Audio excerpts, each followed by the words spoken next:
আসসালামু আলাইকুম প্রিয় ভিউয়ার্স, আশা করি সবাই ভালো আছেন। আজ আপনাদের জন্য একটি গুরুত্বপূর্ণ মেডিসিন নিয়ে হাজির হলাম। আপনারা দেখতে পাচ্ছেন জিরিয়ান শরবত, জিরিয়ানি ইউনানি ঔষধ। এই জিরিয়ান ইউনানি ঔষধটি নিয়ে বিস্তারিত তথ্য আপনাদের সামনে তুলে ধরব। এটি কেন খাবেন, এর কার্যকারিতা এবং সেবনবিধি এবং পার্শ্ব প্রতিক্রিয়া বিস্তারিত তথ্য তুলে ধরব। ভিডিওটি না টেনে শেষ পর্যন্ত দেখবেন, ইনশাল্লাহ আপনাদের উপকারে আসবে। জিরিয়ান শরবত ইউনানি এর কার্যকারিতা আপনাদের জানিয়ে দেব। এর মূল কাজ শুক্রমেহ, অর্থাৎ যাদের প্রস্রাবের সঙ্গে ধাতু বের হয়, অর্থাৎ প্রচুর পরিমাণে শুক্রমেহ হয়, অর্থাৎ প্রস্রাবের সময় ধাতু বের হয়, এবং অতিরিক্ত স্বপ্নদোষ যাদের আছে এবং প্রস্রাবের জ্বালা যন্ত্রণা আছে যাদের, তারা এই জিরিয়ান সিরাপটি সেবন করতে পারবেন। এর কার্যকারিতা আপনাদের জানিয়ে দিলাম। এর এর যে যে উপাদান দিয়ে এটি প্রস্তুত হয়েছে সে সকল বিষয়গুলো আপনাদের সামনে একটু তুলে ধরব। যেমন এর 3টি উপাদানে এটি প্রস্তুত করা হয়েছে। এক হচ্ছে যষ্টি মধু 0.30 milligram, cascara sagrada 0.10 milligram, tincture belladonna 0.15 milligram. এই 3টি উপাদানের সমন্বয়ে এই সিরাপটি প্রস্তুত করা হয়েছে। এই যষ্টিমধু যে কাজ করে সেটা আপনাদের জানিয়ে দেব। যষ্টিমধু প্রধানত অ্যালকালয়েড গ্লিসারহেটিং অ্যাসিড, যা মানসিক চাপ ও ব্যাকটেরিয়া বিরোধী বৈশিষ্ট্য বিদ্যমান। ইহা মিউকাস মেমব্রেনের উত্তেজনা কমায়, রোগ প্রতিরোধ ক্ষমতা বাড়ায় এবং পূর্ণ সংক্রমণ প্রতিরোধ করে। ইহা মূত্রনালী সংক্রমণে খুবই কার্যকরী ভূমিকা পালন করে।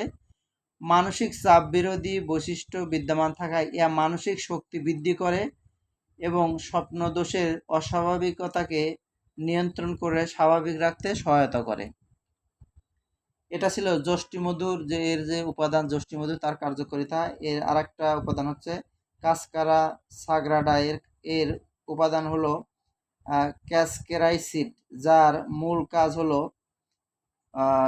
শরীরের যে অন্ত্রগুলো অর্থাৎ পেশিগুলো আছে, এর পেশিগুলো সংকোচন বৃদ্ধি করে এবং মুভমেন্ট এবং মলত্যাগ স্বাভাবিক রাখে, ফলে বীর্য তারল্য রোধ করে। এছাড়া ইহা মূত্রনালীর ক্ষত নিরাময়ে গুরুত্বপূর্ণ ভূমিকা পালন করে।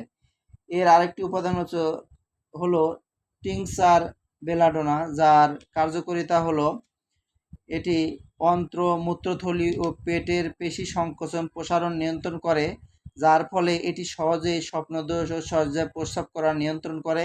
তাছাড়া ইহা মূত্রনালীর ক্ষত মানসিক অবসাদে খুবই কার্যকরী ভূমিকা পালন করে। এর কার্যকারিতাগুলো আপনাদের জানিয়ে দিলাম। 3টি ভেষজ অর্থাৎ ইউনানি মেডিসিনের সাহায্যে এটি প্রস্তুত করা হয়েছে। এর খাওয়ার নিয়ম আপনাদের জানিয়ে দেব। এর খাওয়ার নিয়ম 1 চামচ করে দৈনিক 2 থেকে 3 বার ওষুধ সেবন করবে, অর্থাৎ প্রাপ্তবয়স্করা সকালে 1 চামচ, দুপুরে 1 চামচ, রাতে 1 চামচ ওষুধ সেবন করবে। এর পার্শ্ব প্রতিক্রিয়া, জিরিয়ান সিরাপের কোনো পার্শ্ব প্রতিক্রিয়া বা কোনো ক্ষতিকর প্রভাব নেই। এটি প্রস্তুত করেছে বাংলাদেশের অন্যতম স্বনামধন্য একটি প্রতিষ্ঠান ইবনে সিনা ইউনানি লিমিটেড। এটি 200 মিলির একটি সিরাপ মূল্য ধরা হয়েছে 135 টাকা। এটি আপনারা যে কোনো ফার্মেসি থেকে ক্রয় করতে পারবেন। এটির সিরাপের বোতলটি আপনাদের দেখাচ্ছি। এটা এই যে দি ইবনে সিনা ন্যাচারাল মেডিসিন লিমিটেড এটি প্রস্তুত করেছে। এর লাল কালারের একটি সিরাপ। আপনারা যাদের অতিরিক্ত স্বপ্নদোষ এবং প্রস্রাবের যাদের ক্ষয় আছে এবং প্রস্রাবের সাথে যাদের ধাতু যায়, তারা এই জিরিয়ান ইউনানি সিরাপটি সেবন করতে পারবেন। আপনারা যে কোনো ফার্মেসি থেকেই এটি পাবেন। মোটামুটি ভালো এবং কোম্পানি হিসেবে অনেক ভালো। আপনারা এটি খেয়ে দেখতে পারবেন। তবে যে কোনো ওষুধ সেবনের পূর্বে অবশ্যই একজন রেজিস্টার্ড ডাক্তারের শরণাপন্ন হবেন, কেননা একজন রেজিস্টার্ড ডাক্তারই আপনার সঠিক চিকিৎসা বা সঠিক মেডিসিন আপনার জন্য নির্ধারণ করে দিতে পারবে। তে প্রিয় ভিউয়ার্স, ভালো থাকবেন, সুস্থ থাকবেন। আর এই ওষুধ সম্বন্ধে কোনো জিজ্ঞাসা বা কোনো প্রশ্ন থাকলে আমাকে কমেন্টে জানাবেন, ইনশাল্লাহ উত্তর দেওয়ার চেষ্টা করব। আজ এ পর্যন্তই। আসসালামু আলাইকুম।